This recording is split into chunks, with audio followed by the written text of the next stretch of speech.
In this episode of Man vs. Marriage, what did we say it was going to be, Coach Rita? Pull up a chair? Pull up a chair. Coaching the Q Dog by Coach Rita. The podcast. How good do you want your life to be? It's truly about becoming the best version of yourself that's possible. This is Man vs. Marriage. The podcast. And welcome to another episode of Man vs. Marriage. It is me, the Q Dog, and Coach Rita. And today, we have an interesting show for you. What we decided to do was put old Quincy Moran in the coaching chair. No, not the coaching chair, but in the coached chair. And we are going to do some live coaching. And I have agreed to put myself out there, and we're going to figure out where it goes. I decided not to go for a starting point. This is probably a great week to do some coaching, Coach Rita. But, One of those weeks, huh? Yep. It is. It's been one of those years. Oh, and it's just June. Just June. Well, that's half, you Right. know. So, yeah, Coach Rita, I know we don't know where we're going to do, what we're going to do, or where we're We going to take didn't this. even talk beforehand. Nope. We just, and as you noticed today, I pulled up a chair. That's why we Yes. decided to call this episode Pull Up a Chair. Normally I stand up so I have my power stance. But today we're going for some coaching. Yes. And I am your humble candidate. I'm your humble player, so coach away. So why do you say it's been a year? There has been, this year, all right, between people leaving work, family relationships, an uproar, death of family members, chaos at home and chaos in the workplace, change with church life. There has just been so much. I can't even classify it really as change, because change seems so innocent. Mm-hmm. And it's just been more than that. I don't know why I use it as the phrase chaos, but there has just been so many life-changing situations going on. It seems hard at times to keep up. Mm-hmm. I wish I had my journal here so I could go back through and kind of detail them out for you, Right. because I hate to be so general with it, but I'm sure that, we can uncover some of them. But, I've had a theory for a long time, not a theory, but a philosophy of mine that, in chaos, there's always opportunity to grow or opportunity for greatness. Right. And I'm really having to walk that out Mm-hmm. right now. And it is extremely challenging. What's the challenge? What would you say the challenge is? And the things that you express are life. And life is challenging. Life can be very challenging at times. Things that, come our way. It's how you defined it and how you respond to it. So if you're saying it's chaos, are you responding to it? In that sense, because when chaos happens, there's something within us that kicks in that feels that we have to control the chaos. Like we have to take control of what is going on, when sometimes you just got to let the chaos happen in the midst of it. Because trying to control it, you get frustrated, you get overwhelmed, you make things happen that probably shouldn't be happening, all out of fear because you're out of control, because this is total chaos. Does that make sense? Sure. I guess what I would do is start by, defining chaos what is my definition of that? Exactly. And that is like major change that I didn't initiate. Okay. So let's just take my professional life. And, I was away on business in January because in the company I work for, we go away Uh-huh. all the management goes to one particular location. Right. And it was my first year managing my own location, Mm-hmm. last year after coming off of surgery and finally getting a team assembled. Right. And, so come January, while I'm away, I get, it might have even been on my birthday or pretty close to that. No, it wasn't my birthday, but it was close. I get an email, not a phone call, not a text, not nothing, but a letter of resignation to somebody I had just asked, are you with us or are you not with us, Mm-hmm. in this company? And flat out, I'm with you. I'm here. I'm going to grow. So I'm away. And then, so that's one person leaving the company that, going on a year's worth of time, kind of when you're building your team, you have to be able to build a team and count on people. Right. And so that was one. Mm-hmm. And it wasn't very long after that a second person decided to leave the company. And so now, on a team of 10, you're down to 8. Right. And not long after that, another person left the company. So now on a team of 10, you go down to 7. And then you hire some people, and then another person leaves. Oh my goodness. And one of the people that leaves was there for well over 20 years. And what that means is, when you're in charge, it's your responsibility to make sure that things run because Right. the company has entrusted you as the leader of that location Right. to do it. So it was a job that I hadn't done full time for 17 years. And so it was all left to me because I'm basically the only person there that can do it Mm-hmm. based on your qualifications and what you can do on the computer.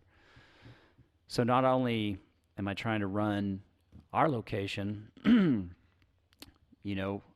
shy of 3 people, and then another person leaves, I have to manage the location as well. Right. So, and at some point, it's hard not to tiptoe into what the heck's wrong with me that everybody's leaving. Now, everybody kind of basically left because they had a better financial opportunity. And that's that, And I have told people that, A, we only want people here that want to be here. B, if this is not where you want to be, how can I help you get to where you want to go? Mm-hmm. But it still doesn't change the fact that, you start at 5 in the morning, you end at 7:30 in the evening, and if you're not there to make these things happen, because you can't put the responsibility on people that have been there for 2 months or 3 months, 4 months, and it's just change that I didn't initiate. It Right. was incredibly big, and it's like so my definition of chaos is there. Mm-hmm. It's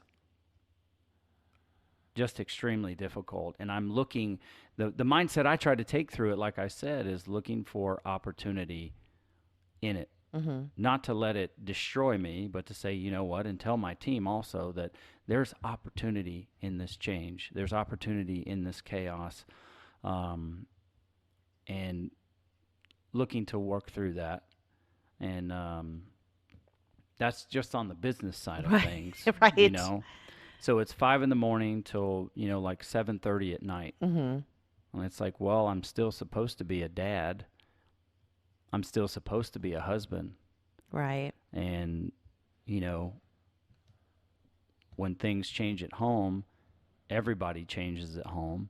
And when you change the routine of children with autism, It's huge. that breeds its own joyful circumstances. Right.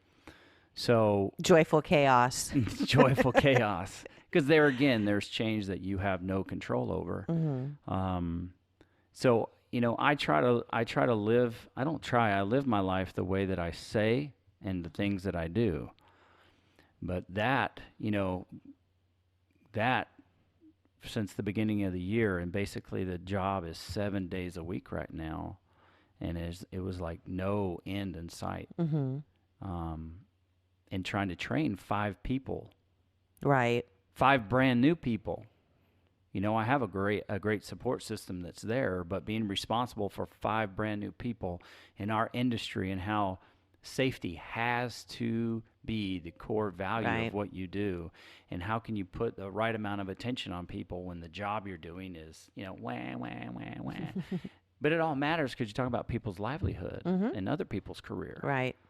And while you're working to develop a marriage, while you're trying to continue to improve yourself so that you can be the best dad and the best husband, and the best friend, to your wife, and you can still be somebody that people outside of all-consuming career count on. Right. And then you listen over and over again to yourself, apologize, to your family. I'm sorry that I'm late again. I'm sorry that I'm late again. And then you couple that with finding out, going to the doctor, and it's like, I'm going to get released. I'm going back to the gym. I can be a full participant in our family. I can pick up a case of water again, those great things. And then finding out, no, actually, you've got a 4x4 hernia in the front of your stomach. And if you don't fix it, it will become irreparable. So Wow. you're going to have surgery again, and you're going to be down for 2 months again. And my surgery was scheduled for April, but when my guy got a better opportunity, That had to just be on the back burner. I had to put it on the back burner. And did I have to? I do feel like I had to, for me, because the amount of mental stress that I would be going through for people that so many people had left, I didn't feel like I'd be able to heal properly. So now the goal is, move it forward to like October, and get my people trained in such a way where I'm not doing them a disservice by going out, but I have to take care of my health so I Right. can be around for, The long haul. my wife and my kids, Right. for myself. So, lots of hurdles at work. And then, lots of hurdles with autism, and then various challenges that come along with, I'm sure people can relate, but with your marriage and with your children in general, because, it's probably not uncommon in households today where your kids are talking about suicide. So there's that, chaos Element. that comes into the mix. And then, family members passing away, family members' relationships being separated, and Strained and how do you work through that? How do you explain that to your children? And then church, another constant that that's all changed. And, it's just those things with lots more detail right. that I don't have written down here. I get the gist of it. You're a little overwhelmed. There's a lot of overwhelmed there. So when you talk about, all these events, all these situations, circumstances, that are before you, what is the one that gnaws you at night? What is the one that you could go to sleep really hard, but in the middle of the night you're waking up thinking about it? What is that? Because we all have a lot of stuff on our plates, but there's usually a few things that really gnaw at us that to get some kind of solution, or it just, it just has you thinking. There's two things that I could point to, and they just popped. It was the first couple of things that really just popped into my mind. And I'm going to be just absolutely vulnerable here. Mm-hmm. And hopefully, someone in my company listens and they're not disappointed, but hopefully my situation can help somebody else. Because I'm an all-in man. Right. But the thing that is kind of eating at me right now is that work gets the best of me and my family's getting the rest of me. That is so hard for me to process right now. Because, you can give yourself so selflessly to people. And one situation can be mistaken, and then it's like all the history of all you've done is immediately forgotten.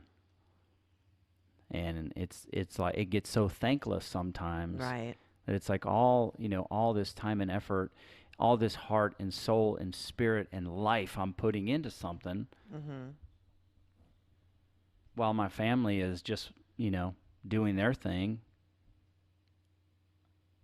All this time and energy could be spent where it would be appreciated, it seems. And I'm sure my time and energy is appreciated. Our business is just it's really difficult. A lot of things that people do as an emergency or because they have a problem, and you're there. They're not there because they're happy or want to be, Right.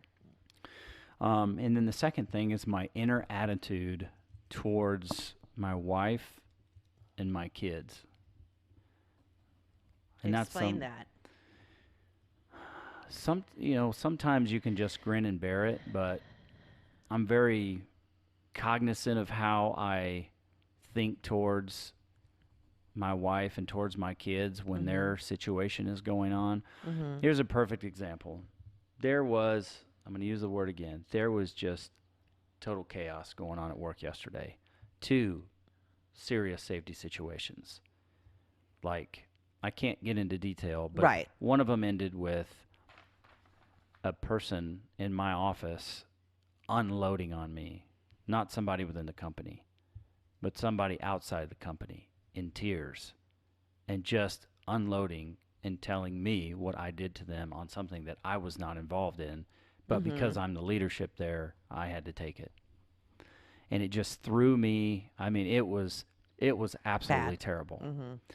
So on the way home, these things are mounting up. Another piece of just crazy information comes to me right before I leave. And I'm already an hour late because it's my wife's birthday. I'm already late, and this piece of information comes in, and it's just a 2-punch to the neck type thing. So I'm driving home. I call my wife because, we like to talk on the way home. I'm headed home. And she had made mention, like, you ask for a week. It's like, hey, honey, what do you want for your birthday? What would you Right. like for your birthday? I don't know. And we just had Ashlyn's graduation. So in passing, one of the girls says, Mom, I like a king's cake. I'm like, oh, king's cake. And I'm thinking, well, I think this is Sunday. And how am I going to get to Sam's Club on Monday? I could have called in, phoned a friend to get some help. But it was there and it was gone. And I didn't remember until Tuesday. I didn't do anything about the king's cake.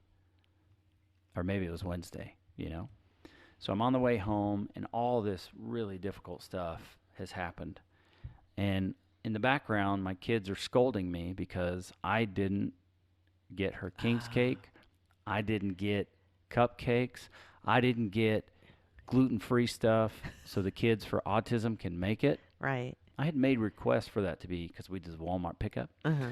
I had made requests for that to be done, but it didn't happen. And I didn't go do it myself. Mm-hmm. And I just started ramping up. I just started revving up. when it's like, it's like, well, great. This is really fantastic, okay?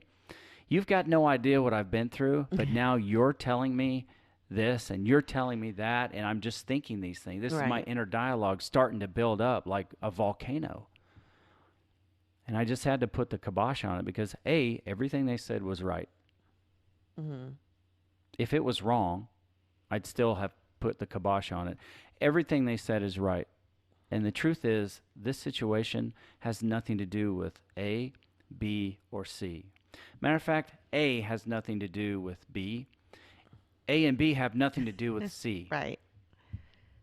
So I got to put the brakes on here and compartmentalize what's happening because they don't deserve what I'm coming up with right now.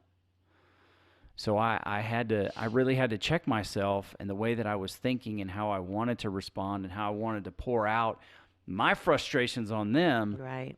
because they were making me feel a certain way about something that I had control of, but I didn't take control of. Mm-hmm. So I said, you know what?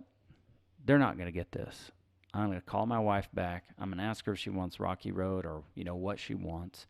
And I'm going to stop at the store. It's already like 7 o'clock at night. I'm going to stop at the store. I'm going to go in. I'm going to get her whatever she wants, get the kids what they want, get, on down the line. I'm going to take it home and I'm going to do what's right with a good attitude. I still went home with a kind of a crappy attitude, but they helped me through it. Mm-hmm. I was still kind of snappy when I walked in. Gracie says, how's work? I don't want to talk about work at all. That was the wrong thing to do. Right. So, you have to make good on that. And it's like, I'm not going to talk to my wife about any of this stuff. It's her birthday. She doesn't need to be brought down. Right. That was my own decision. So I don't know where we're going with this, but those are the two things. Mm-hmm. Work gets the best of me, family gets the rest of me. Right. And I still employ the best I have got to give when I'm there. Mm-hmm. And then I just noticed sometimes I would be thinking angrily towards my wife, and her situation has nothing to do with what's going on at work. So when those things collide. And I just think of, gosh, you were thinking that way. I just feel terrible for it. Mm-hmm. And I'll apologize for it, and she may never know. Right. But those are the things that I'm kind of working through right now. I hope I'm not bringing people down here. I really do. I think you're sharing and you're voicing, I think, what a majority of people deal with on a day-to-day basis. It's that struggle to keep that balance between work and family. It's really what's priority in a men's head is you are the provider. You are, you're the one that in your situation, because I do know you. You're the one that goes, you're the one that works, you're the one that provides for the family. So, you're caught in that. You're caught in that. You want to be there for your family. You want to make them a priority. However, you have this job that you're dedicated to, that you're making your way through the business, and it really sucks right now. Because it's tearing you at both ends. It is. It really is. It really, and I think a lot of listeners out there are probably sitting in the seat that you're sitting in. Because what do you do? What decisions do you make? A lot of times you just have to stop and ask yourself, and it's finagling and it's prioritizing what's important to you. It's like what we say. Right. And I'm a huge, what's your why? What is your why? Do you share your why with your wife? Knowing what it's going to take in your business to do what it is that you want to do and go as far as you want to go. As far as work, now this is work. I know what company you work for. It's a pretty big company. The questions that I would have for you is you're the one, and I know that you know this, sets the boundaries. Yeah. You're the one. I'm a firm believer that you treat people, or you teach people how to treat you. Mm-hmm. I'm a firm believer on that. You have to set the standard. You have to set the boundary when it comes to work. Where is the cutoff? Where I get, your business. I get where it is that you're coming from. They'll run you to the ground if they could. Because if you were to literally remove yourself from it, like let's get some perspective on this. If you were to remove yourself from it, this company is just going to continue to go. And I'm not saying it would be easy, but they would be able to feel that of what it is that you're doing. So sometimes you need to get perspective on how much is it that you're willing to give them. Mm-hmm. When you're there 100%, absolutely, but there still has to be a boundary on that. Yeah. And why aren't you asking for help? That would be a really good question. And who is the person that you go to communicate, to release that frustration, to vocalize what's going on there in your unit, in your store? Who's your mentor that you get to reach out to and say, hey, this is what's going on. How can you help me? What things can I do? What things can I put into place? People that have been in your position for years, they go through employees. It's not like this is the first time this has ever happened. Yeah. You do. It doesn't matter where you're at. It doesn't matter what company you're at. You do go through employees. Mm-hmm. So what is the best strategy? I mean, I know you go to conferences and they go and train you, and they're all about that. Definitely all about that. But when it comes down to the day-to-day, who is your mentor? Where's your outlet? Where's your help? Because it seems when you're talking and when you're explaining this, what I'm hearing you say is, I'm all alone doing this. And I've taken this thing on, like this beast. I've taken this beast on, and it's growing bigger and bigger and bigger beyond me. And my family's the one that's paying the price for this beast that has gotten way out of hand in the sense of the chaos that's going on in the company. Yeah.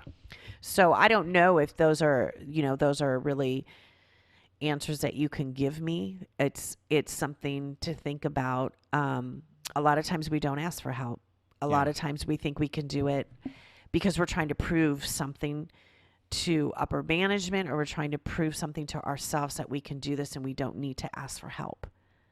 And thinking that we can just, everything that's going on, good, bad, whatever, we just keep it and we stuff it and we don't share it and we don't look for that outlook because we don't want to be complainers, or we don't want to feel like we're being babies, but you have to have that when you start having, positions in management positions, higher positions. You need people around you to talk to and to release this, stuff that happens. Because like you said, it's usually people who aren't very pleasant. It's usually you are literally putting fires out all the time. Yeah. So you have to, I don't know if any of that is available to you, or if that's something that you do, something that you already have, something that you have in place. Where are your boundaries? Is there boundaries? Or is it pretty much, I'm going to give this 2 years and see where I'm at. I'm all in, and then I'm going to go from there, and then I'll start setting things in place. what was another thing?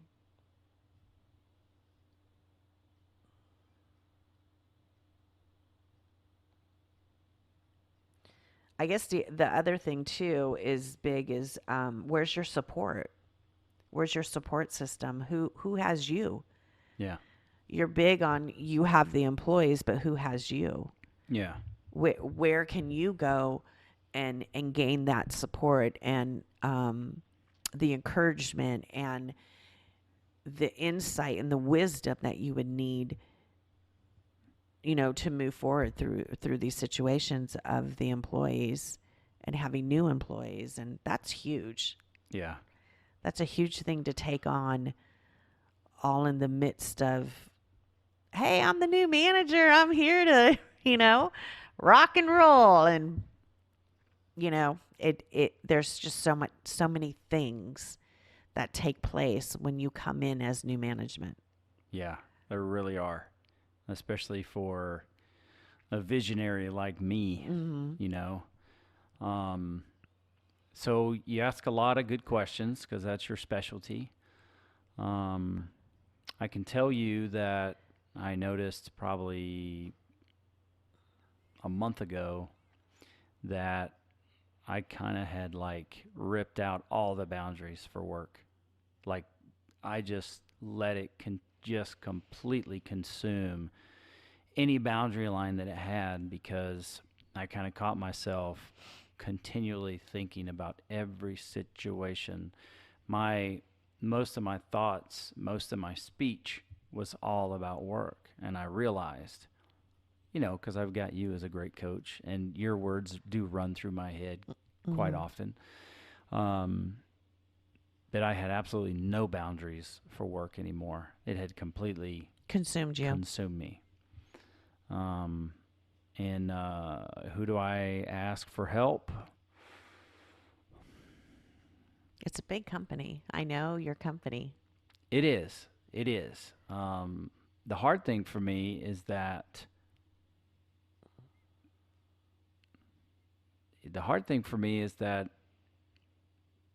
this is the responsibility that I signed up for. So who else can I give it to? It's Who not else? so much like giving it to somebody. It's somebody coming alongside you to help you maneuver through this. Okay. Like, if you know a manager from another store that has done their store for 20 years, like I would be on the phone calling them and asking them, gaining wisdom from them. How did you work through this? Yeah. What are things that I need to implement? What's a timeline, a good timeline for what it is that I'm trying to create with these new employees? And, it's gaining information from them Yeah. that's helping. It's not so much like, come over and do my store because I don't know what the hell I'm doing. That's not what I'm saying. Yeah. It's gaining, it's asking those questions, those right questions, that can give you the wisdom, give you the information that you need instead of feeling like you're drowning. I think just listening to what you're saying, I have, what I would call fantastic leadership. Mm-hmm. But I feel like it's my job not to, I'm just going to incriminate myself. It's my job not to burden them with my problems because they hired me to do it. But there's not one employee I have that I wouldn't want to come to me, Exactly.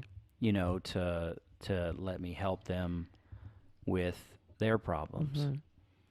And recently, I was working through a situation with somebody on my team, and it's like, well, I just, I come in to ask you a question, and you have a phone in each ear, and two people in front of you and two brand new people to the right of you that all need your attention at the same time, and Right. that's actually a literal situation happening. I said, I understand that, but there's no moment that I wouldn't stop what I'm doing to help you if you Right. need me too. And that's just something that I am going to have to It's interesting that you say that, because I think a lot of times we fall into the trap of other people's perception, because we know in our head we would say that, in a minute I would stop everything and give you the attention or give you the time that you need. But your behavior, your actions, your mere continent of what it is that you're putting out there with 2 phones, people around you. Me personally, I'd say this dude's way too busy. I ain't gonna get, I'm not gonna bombard him anymore. So you would give that perception that you're so busy you just don't have time. Sure. When really in your head you want to be there for your people. You want to be able to talk to them. But if that's the vibe you're putting out, you can't fault them for that. I wouldn't either. I wouldn't. Mm-hmm. Well, it looks like this episode is going to have to wrap up. Yes, we're going to have to. But I think, we should do the audience, our audience justice by kind of continuing it on in the next episode. That sounds Kinda great. Try to pick up where we left off. Okay. I think. All right. So, hey, reach out to us. You can go to Facebook at MVSM Podcast. Join us there. And that's where a lot of the fun begins. And we are definitely putting some things out there right now and starting to get more engagement. So we would love for you to be a part of that. And really just love to hear from you and maybe what's, going on and what's in your wallet. And then you can email us as well. And that's coach@manvsmarriagepodcast.com. coach@manvsmarriagepodcast.com. And we are going to come back on the next episode in how to fix the Q dog. Until then, we be 'bout it. Out. The podcast. How good do you want your life to be? You gotta live on purpose, for a purpose. It's truly about becoming the best version of yourself that's possible. This is Man vs. Marriage, the podcast.